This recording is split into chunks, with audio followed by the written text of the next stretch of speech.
بعد فأعوذ بالله من الشيطان الرجيم. بسم الله الرحمن الرحيم. يا أيها الذين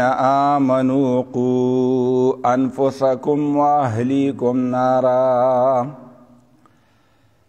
وقودها الناس والحجارة عليها ملائكة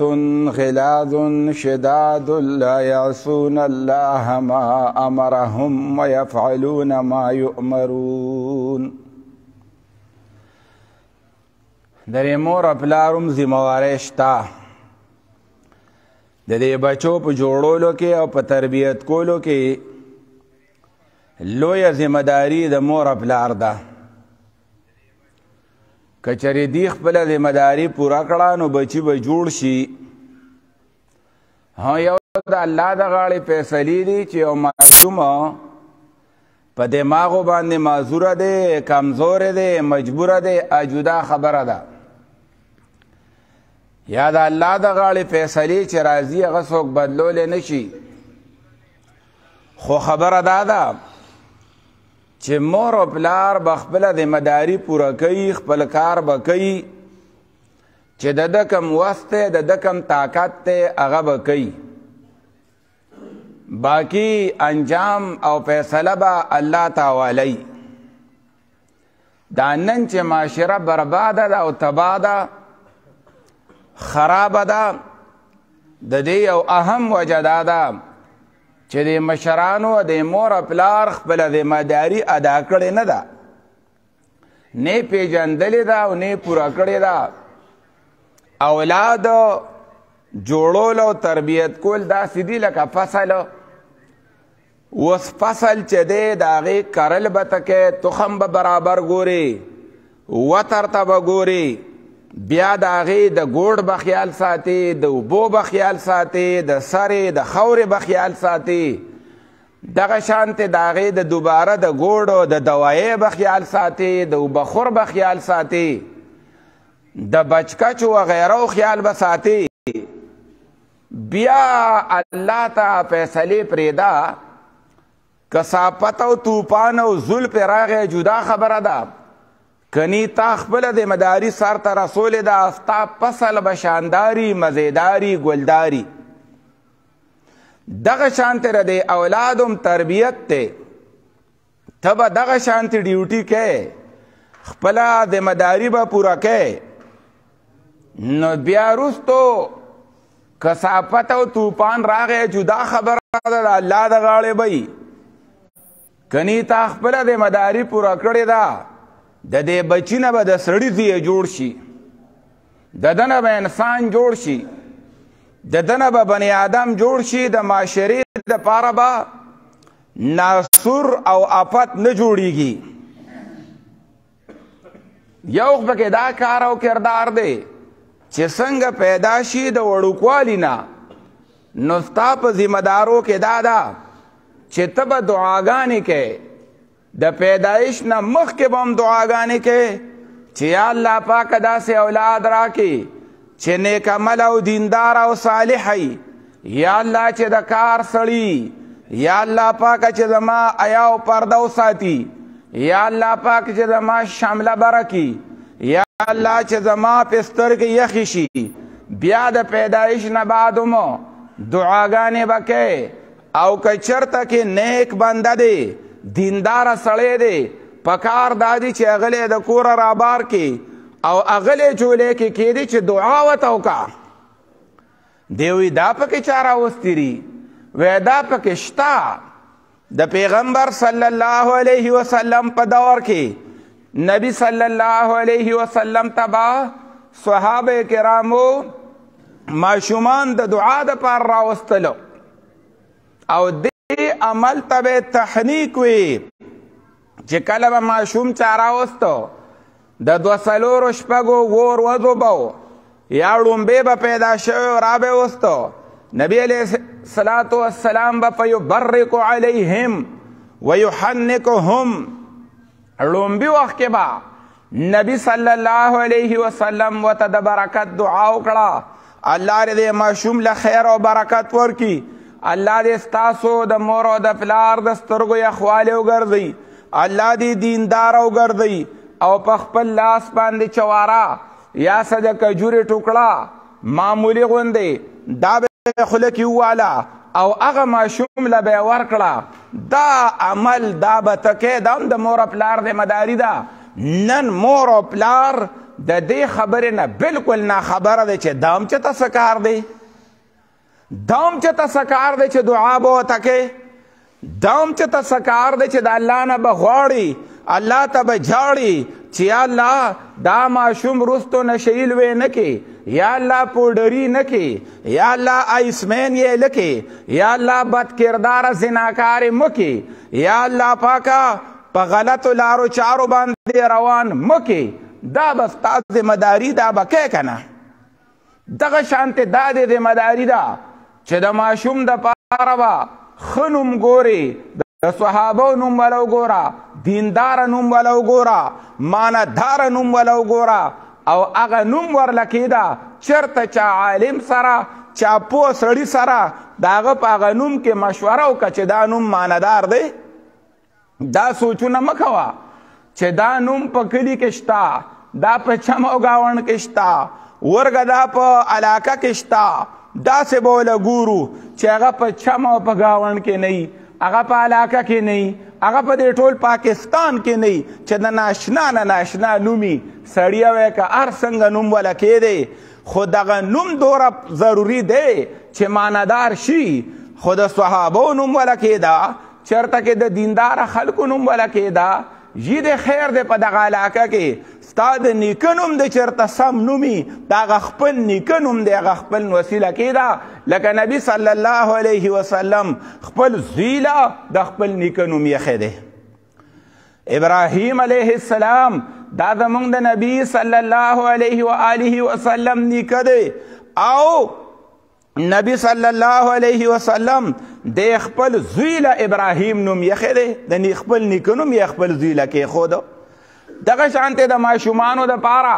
هغه عقیقه چې ورته وایي، هغه چیلي لالول چې ورته وایي، دم د مور او پلار یو ذمهداري ده چې هسې دیګونه خو پخې، هسې خو پیسې الوزئ، لکونه زرګونه روپۍ خو اخوا دیخوا په هلکانو باندې، په جینکو باندې، په لوپرو باندې دا خو لګوئ، په رسمونو رواجونو باندې. خو دام یو کار دی چې د دې هلک د طرفه چیلي لال که دوه، د دې جینۍ د طرفه چیلي لال که یو، دې ته وایي عقیقه. دام ستا یو ذمهداري ده. دا به کې دا به عربو کوله په پخوا زمانه کې ومه، خو لانجه په هغې کې دا وه چې د هلکانو به یې کوله او د جینکو به یې نه کوله. اسلام چې راغی نبی صلی الله علیه وسلم طریقه ورته وښودله چې د هلک هم عقیقه پکار ده، د جینۍ هم عقیقه پکار ده. دا د الله شکریه ده، په دې باندې د الله پاک شکر ادا کول دي چې الله ماله دې بچی راکو، ماله دې اولاد راکو. که چېرې تا خپله ذمهداري پوره کړي، دا بچی به ستا دپاره د غاښ درد، د سر درد، پریشانی نه جوړیږي. ته اول د ځان نه ګیله وکړه چې یاره ما خو دا ذمهدارۍ نه دي پوره کړي، دا ځکه زما اولاد نن زما دپاره د سر درد او د غاښ درد جوړ شوی دی. دا ذمهدارۍ ته زره دې نه خبر هم دی، تا ته پته هم نشته. دغه شانتې لومبی شروع د زده کړې چې کله هغه خبرې زده کوي، نو لومبی په حدیث کې راځي هغه ته دا کلمه وښیه چې لا اله الا الله افتحوا علی صبیانکم. د الله د نبي وینا وه چې خپلو ماشومانو ته د خبرو چل ښیې، نو لومبی ورته دا کلمه وښیې تاسو چې لا اله الا الله. بعد روایاتو کې راځي د نبی صلی الله علیه وسلم په خاندان کې، په کورنۍ کې چې کله به ماشوم د خبرو شو، خبرې به یې زده کولې، نو لومبی به یې ورته دا ښودله چې الحمدلله الذي لم يتخذ ولدا ولم يكن له شريك في الملك ولم يكن له ولي من الذل وكبره تكبيرا. دا به ورته ښودله. مطلب دا دی چې خپلو ماشومانو ته دا کلمې وښیې د توحید دا کلمات ورته وښیې د الله د یووالي د الله د لویۍ د الله د بزرګۍ دا کلمات ماشوم ته په ماشوموالي باندې وښیې نه هغه خو چې پیدا شي نو دی وله موبایل ورکړي دی کې شادو راواړوه دا دی کې پیشو راواړوه دی بلې غاړې ته غویې راواړوه دی بلې غاړې ته څاروی راواړوه بس ټول هر وخت د هغه دپاره موبایل چې دی نه هغه چنچڼې دی یو قسم له نظر ول هم بې وخته خراب کی ماشوم له دا زموږ د خلکو حالانکې دا لومبۍ خبره ده کنځل به ورته نښی چې دی پلار ته دې کنځل وکړه دی رور ته دې کنځل وکړه دی مور ته دې کنځل وکړه بلکې تربیت وله ورکړه د نبي صلی الله علیه وسلم دا حدیثونه معلومه وه د دې ماشومانو د دې خپلو بچو دې ته به درون ګوري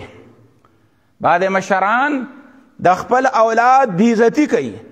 بچې ورته سپک ښکاري کله ورته لور سپکه ښکاري کله ورته په زامنو کې یو زوی سپک ښکاري هغه زوی یې نه وي خوښه د هغه زوی ښځه یې نه وي خوښه د هغه زوی بچي نه وي خوښه هغه زوی یې په کور کې موجود نه وي خوښه او حدیث خدا سے اکرمو اولادکم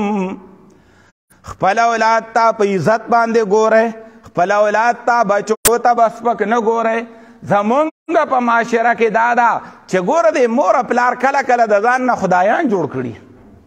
د دې مور پلار حق شته خو دوره حق هم نشته چې دا پلار د خدای دی دا مور د ګنې خدای دی دا ګنې خدایان دي دی وی بد دی اورېدلي دي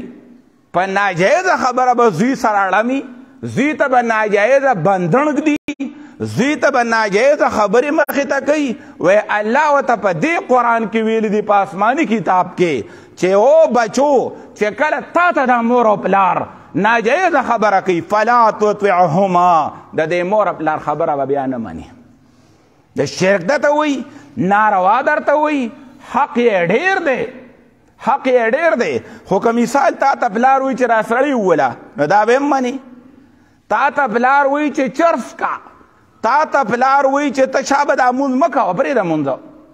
تا ته د میندو دا ټکي زده کړي دي کله کله په ناجایزه خبرو باندې اولاد ته وایي زه راته پی نه بخمه او زه دې نه بخمه او چې ما نه بخلي نو الله به نه بخلي وایي هغه ټیک ته دا شته چې مور پلار دې نه بخي الله به دې نه بخي دا دې منمه خو هغه الهغې چې مور پلار سره دې ظلم کړی مور دې والده پلار دې والده مور دې کنځلې ده پلار دې کنځلې دی د مور او د پلار بېعزتۍ دې کړي دي د هغې سپکاوی دې کړی دی هغې سره دې بد کړي دي هغې سره دې ناروا کړي دي او هغه ناروا درته مور او پلار نه معاف کوي هغه ناروا درته مور او پلار نه بخي نو دا صحیح ده خو ایس په ایسه باندې ته وایې زه دې نه بخمه زه به دی له هغې بخمه چې ته مثال تا پیسې ګټلي دي نو دی بل لوپر رور سره یې نیمې که نو بیا به دې بخمه دی به د مور پلار دا کاري تا پیسې ګټلي دي دې نشهي رور له پکې هم نیمې ورکوه تا سره مثال مال حال دی تا محنت کړی دی تا ځان کړولی دی او نو ته دا ټول قرض او دا بوج د دې کور خلاصوه هر څه کوه ته دا نور چې کوم دین دا به سیبانی دی به اشتورې کوي دیو په ډبډبو باندې په بایکونو موټر سایکلو باندې ګرځي راګرځي او ته د ځان نه اور وباسه او دی مړوه دی له موبایل والا دی له موټر سایکل والا د یو له ویزه وکړه او خیر دی ته دغه شانتې ځان لوړیا کوړیا که کني بیا دې بخم نه بعد لنډه خبره زده کړې را بخم دې نه وی دا جنت او دوزخ پلاره تا سره ورم نه دی حق دې ډېر دی مرتبه دې لویه ده پلاره مورو خو د جنت اختیار تا سره نه دی رب العالمین سره دی ستا حق د الله نه سیوا نه دی ستا حق د رسول الله نه سیوا نه دی ستا مرتبه تر یو ځای پورې ستا مرتبه ده په نارواو کې په ناجایزه کې دا به د هیچا نه مني لا طاعة لمخلوق فی معصیة الخالق دا د نه دی اورېدلي لا طاعة لمخلوق دا مخلوق خبره دا پلارم مخلوق دی دا مورم مخلوق دی دا به په هغه ځای کې نه مني په کوم ځای کې چې د الله خلاف راځي په کوم ځای کې چې د الله نافرمانی راځي نو په دغه ځای کې به بیا د پلار او د مور او د مخلوق خبره نه مني بله دا ده چې دا ستا ذمهداري ده که ته وایې چې دا زوی زما نه مني نو پلاره ستا ذمهداري وه تا ته رب ویلي و چې د دې تربیت به کوې دی به د اور نه بچ کوې اکرموا اولادکم واحسنوا آدابهم دی ته آداب وښیې دی ته ادب وښیه دی له تربیت ورکه نو تا وله صحیح تربیت نه دی ورکړی کنی هغه به وایي چې زما دا صادر او زما دا ټوپی او دا هر څه واله ځان ته پکې هم څه نسه بله دا ده چې دا ته د اولاد نګینه کوې چې دا اولاد د ما دې اوچت کي نو د شاډیر پل ته مې دې اوسي د شاډیر پل سره د ما اوچت کي نو د پرمولو پل ته مې دې اوسي نو یا پلاره ته پرون د چا زوی نه وې تا هغه خپل پلار اوچت کړی و داسې تا هغه خپل پلار له عزت ورکړی و تا هغې خپلې مور له عزت ورکړی و تا د هغې خپلې مور درنه کړې وه تا د هغه خپل پلار دا قدر دا عزت دا مرتبه منلې وه کومه مرتبه چې ته نن په خپل اولاد باندې مناوې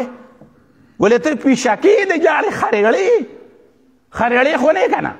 نو چې څنګه دې کړي هغه شانتې به در سره کېږي که نه ته څومره ځان نه خدای او ځان نه ملایک جوړی چې د دوره بر یم د دور را بر یم دوره بر او دور را بر نه جومات ته په ټیم مانځه او دا څه له راځه او د ننني دا د 2022 اولاد دی دا د 2022 2023 اولاد دی دی چې آیس نه اچوي دا ټیک ته دی چې ماسخوتن کور ته راشي وایي دا ټیک ته دی چې پوډریان نه وي وایي دا ټیک ده دی چې په یو سړي ډزې نه کوي دی چې اجرتي قاتلان نه دي وایي دا ټیک ده دی چې ځان له خپله مزدوري کوي لاس وله ښکله وه خپې وله ښکله وه نور توقعات د دې زمانې نبی صلی الله علیه وسلم وی اولاد سره ستا ذمهداري دا ده چې ان یحسن ادبه ښایسته تربیت وله ورکه په ښایسته تربیت او ښایسته طریقې سره د وړو ته د بچو ته ادب وښیه دی ته الله وښیه دی ته رسول وښیه دی ته جومات وښیه دی ته سړیتوب وښیه دی ته انسانیت وښیه دی له خو وخت ورکوه نو چا خپلو بچو له وخت ورکړی دی پردو بچو له وخت ورکوې کله یو هوټل ته بوځې او کله بل هوټل ته بوځې کله یو موټر کې کښېنې کله بل موټر کې کښېنې کله یو رټ ته بوځې کله بل رټ ته بوځې کله یو کلي ته بوځې کله بل کلي ته بوځې کله وله یو موبایل لري کله وله بل موبایل لري نو پردو بچو له خو مرتبې ورکوې هغې له خو عزت ورکوې او خپل اولاد د عزت نه ورکوې او بیا ترې نه تمه کوې چې زه اولاد په سر ونه ګرځولم عجیبه کار دی د الله د نبي وینا دا وه چې بچو سره د دې مور پلار دا ذمهداري ده د دې مشرانو دا ذمهداري ده چې دوی له به تربیت ورکوي دا اولاد به جوړوي دا بچی چې پیدا شو دا خو تیغ دی دا خو نری څانګه ده دا خو مثال د خټې دی نری څانګه چې ته سمې او کمې غاړې ته یې روانې نو روانېږي به که چېرې پخه شوه دا وچه شوه بیا یې که ته نیغې نو دا به ماته شي دا به ټکو کي دی یې په لویوالي نیغی ښه بچی چې کله لوی شي سړی شي نو دی یې بیا هغه وخت کې وایي استاد تی نیغ که کله تاڼې ته وي پولیس والا ته وي راشه که نه کله جیل دی وي ورکوم چې هلته سم شي وایي په جیل کې څوک سم شوی دی په جیل کې خو ټول روانو جاړ خلک او هغې روانو جاړو سره به دی لا هم روانو جاړ شي وایي دا خو په هغه وخت کې سمول غواړي خشت اول چون حد میں معرکہ جو خشت اول چون حد میں معرکہ جو تاثریا میرا و دیوار کجو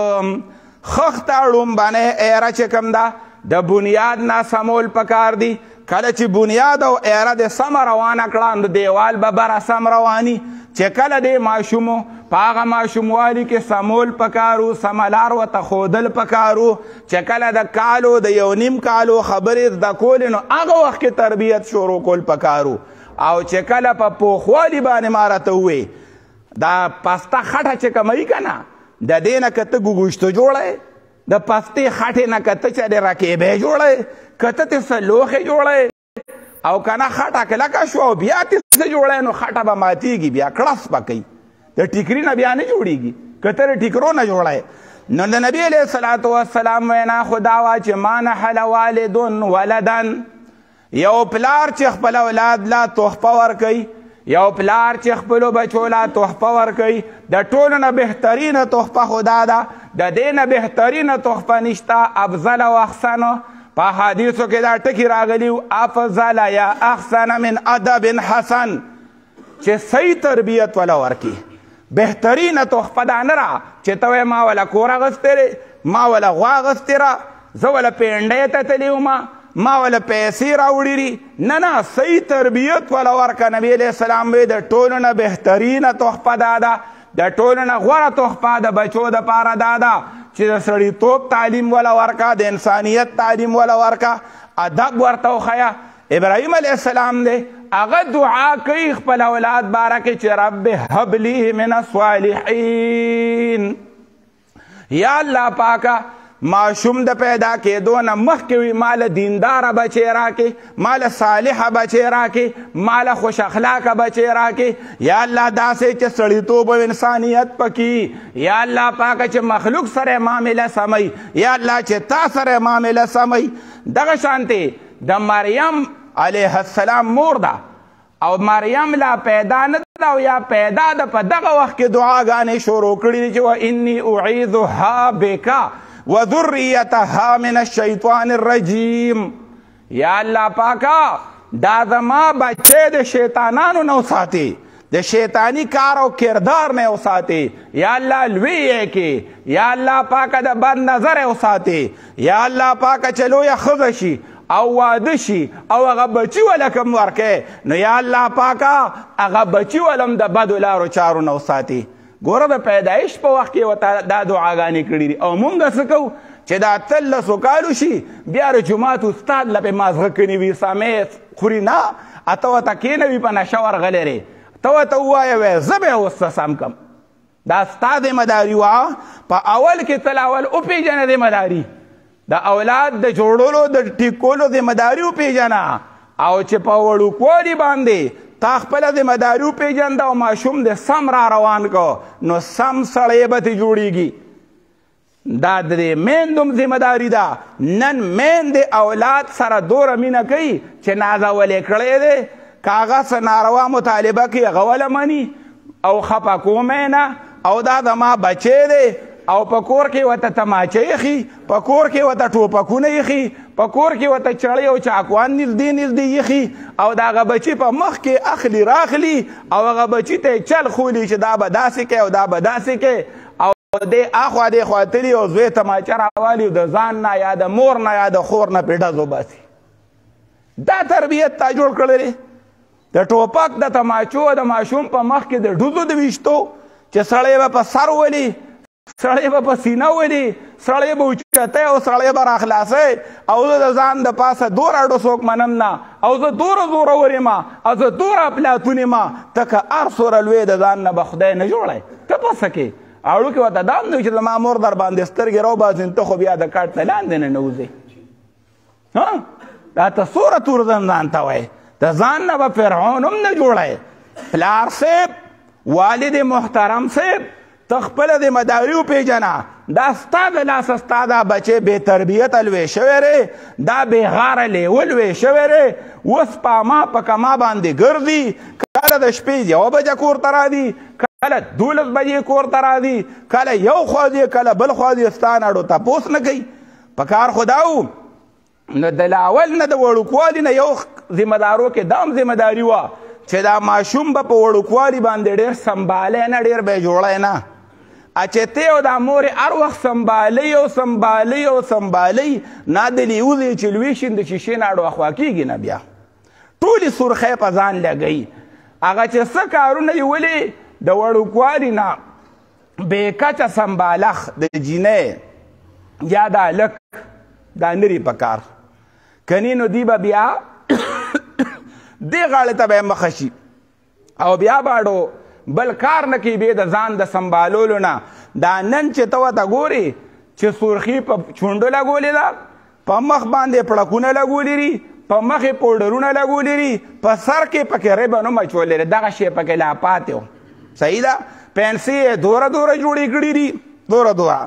او د ملکو په ارنګ پوډرو باندې او په رنګونو باندې ځان رنګدار کړی دی کې یو وجه دا ده چې د وړوکوالي نه بې کچه سنبالي ماشومه جینۍ به وي تر دې به ول لستوڼي کړي خیال لري او دا غاړه به ول ټوله ښکاره کړي دا کار غلط دی ګورې خانه ځان پوه کړه ماله به خټې جوړې کړي زمونږ د خلکو نظر ټیک نه دی که ته وایې استاد ستا نظر زما نظر پرېږده زمونږ د دې خلکو عام د مولانو نظر ناټیکه دی د امیانو نظر ناټیکه دی د ځوانانو نظر ناټیکه دی د ټولو خلکو نظر ناټیکه دی په رب یقینو که په دې عربو کې چې ماشوم له پیسې ورکوې ته ورته ښه غوندې وګورې نو هغه عربي در باندې ګزار کوي وي دا ورته تا د مور په نظر وکاته د مور دې ځان ته یاده کړه هغه عربیان په دې باندې کارېږي او دلته زمونږ خلک نو ماشوم له به بې انتهایی زیات بنا او سنګار جوړولو ښایسته کول دوره ډېر بې کچه دوره رنګ کولو دا نه دي پکار بله دا ده چې د اولاد به ستا نه چل زده کوي ته به د ماشوم په مخ کې درانه خواږه کارونه کوې ته به د اولاد په مخ کې د ماشوم په مخ کې د عزت کارونه کوې د تربیت کارونه به کوې چې ته د بچي په مخ کې نوړه د جنګۍ نه به څه کوي چې ته د ماشوم په مخ کې ستا ماشوم دی تا ورته کور یو غټ خړمبوس پې ساتلی دی هغه لبی را لبی پلار دی هلته چوکېږي هغه له اوبه نه ورکوې او سپی دې ساتلی دی او چرګان او کولنګیان دې ساتلي دی او جنګۍ را جنګی یې نو ستا ماشوم به څه زده کوي د هغې نه دا نن چې اولاد بې تربیته روان دی مولانا الطاف حسین خالي په هغه وخت کې ویلي وی کسی کو کبوتر اڑانے کی دت ہے کسی کو کبوتر اڑانے کی دت ہے کسی کو بٹیرے لڑانے کی دت ہے سوک لگیا دنوں بٹیران جنگ گئی سوک کم ترے ساتھی او کسی کو کتے لڑانے کی دت ہے سوک سپی جنگ گئی را جنگ گئی اگر ماہ دکیا تو ان کی بلا سے کمور اور کیوں لاڑا دا نو دا اولاد نہ اور کیوں لاڑا دا اگر ماہ دکیا تو ان کی بلا سے دا مور چې ور کې ولاړه دا او جاړي جاړي نو دا د اولاد د لاسه ده اپاهج ہے باوا تو ان کی بلا سے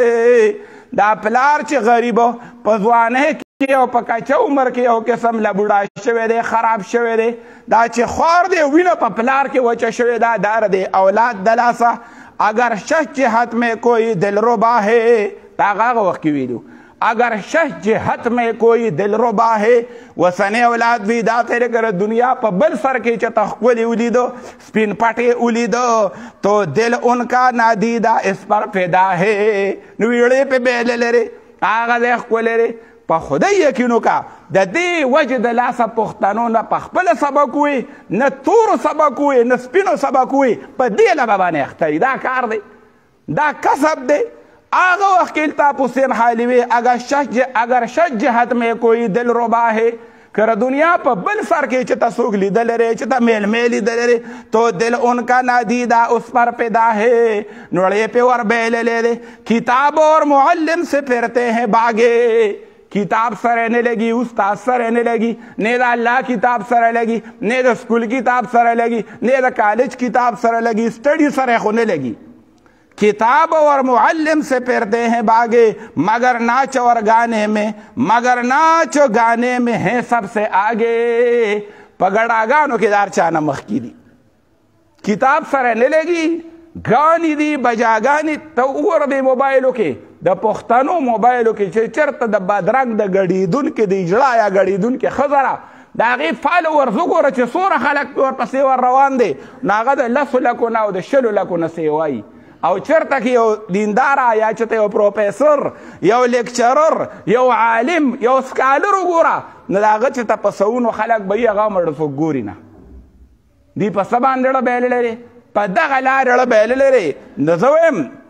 کل مولود یولد علی الفطره هر ماشوم چې پیدا کیږي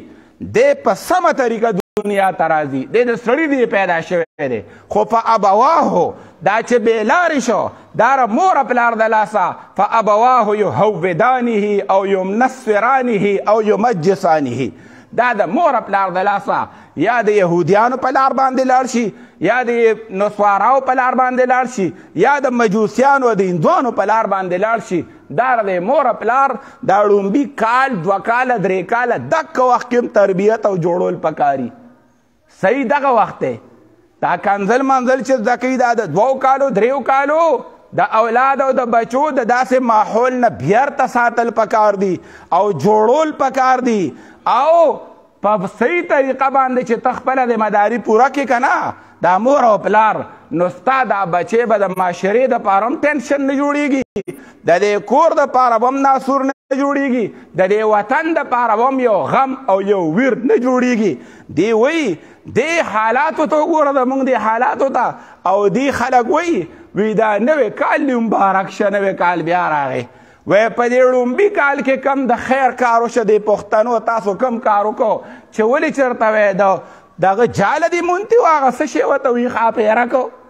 ګوره زمونږ دا خلک داسې کار دی دی په چترۍ باندې جنت ته هم راکوزېږي او دی په چترۍ باندې مالدارۍ ته هم راکوزېږي وی چې یو سړی مړ شو اپوزه یې کاږه ونه وي جنتي دی وګوره په چترۍ جنت ته لاړه چې یو سړي له قبر کني او لخه دې ارت راغی وی جنتي دی جنتي لخه دې ارت راغی وګوره په چترۍ جنت ته لاړه د جمعې په شپه باندې مړ شو جنتی دی جنتی دی چې که دوی خوړلی او ساګ یې خوړلی د انځر د پاڼو نو که په څلوېښت ورځې کې دننه دننه مړ شو جنتي دی په چترۍ جنت ته ځي عجیبه کار دی چې خولې بنده وه او ښکلې مسکې غوندې وي و جنتي دی جنت ته هم یقین وکړه دی په چترۍ ورکوزېږي او جومات کې مړ شو اخو د جنت منځ کې ټوپونه بامبړې به وي هلته وایي هغه پردی ځمکه چې وسره وه قرضونه چې پردي وړي حقونه چې پردي وړي زناګانې چې شپار وسکولې هغه ناروی چې کوله بد د جومات ورکې وي مړ شي جومات ته روانو دی جنت ته هم په چترۍ وردي او مالدارۍ ته هم دغه شانتې وردي ویي د توتکر کې جاله که دې ومونته نو په 10 لکه او په 10 لکه خرڅېږي دا دی اورېدلي دي دا د ملیشیا او د چین کې څه مرغۍ دي بره چته ګرځي او هغې ته په 10 چت باندې 10 چت باندې هغې څه شی جوړ کړي او هغې هلته هغه جالې جوړي خو هلکه د شوتل په شان بیا جوړېږي او هغه 1 کیلو په پاکستانۍ 1 لاک یا 40,000 روپۍ باندې خرڅېږي خو هغه خلک یې ته لرکوي او بیا هغې جوړوي دا چین کې او دا ملیشیا کې بعضې ځایونو کې شته نو دی دلته راته تکر کو دلته خو یې کارغان جالې اچي یو وخت کې زموږ دا خلک د کارغانو جالو ته ختل لا ختلو وی دا کارغه هر څه اوچتوي نو وی بعدې وخت د سرو دورو بالۍ اوچته کړي د کارغانو جالې به یې روانولي دی مالداري دی که ګوري کله په اوږه کې ګوري چې دا اوږه دوره ده چې په دې باندې سړی سم مالدارېږي دی اوږې له ورکې زوره اورې یو وخت کې دا خلک په مارانو پسې ګرځېده په مارچړکانو پسې چارمخکې غوندې نه وي په دې کې ډېرې پیسې دي یو وخت کې ګرځېده وي 50 ګرامه لړم په 10 لکه روپۍ خرڅېږي یا پښتنو محنت وکړې کار وکړې تعلیم وکړې کسب وکړې لړم پرېږدې یو وخت کې په ټي وي پسې ګرځېده روسي ټي وي نه وی د روسي ټي وي شاته دوره بوتلګیرې په هغې کې تیل دي او هغه تیل په 10 لکه خرڅېږي یې لکه محنت وکړې د ظالم بچو یو وخت کې دا بدر غوندې چې ورته اوس وي را سنبله دې له زور ورکړی و ویره دې د بوټي نه د لرګي نه د ټوپک کنداغونه جوړېږي وي بدر له زور ورکړی بدر له یو وخت کې دا تیلې ټوپۍ وې هغې پسې خلک ګرځېده وي په دې کې سره درې تیلې ټوپۍ کې او یو وخت کې په سره روپۍ پسې ګرځېده خیال لو اصلي روپۍ چې به یې کتې وي دا په 80 او په 100 روپۍ وي په دې کې مالداري ده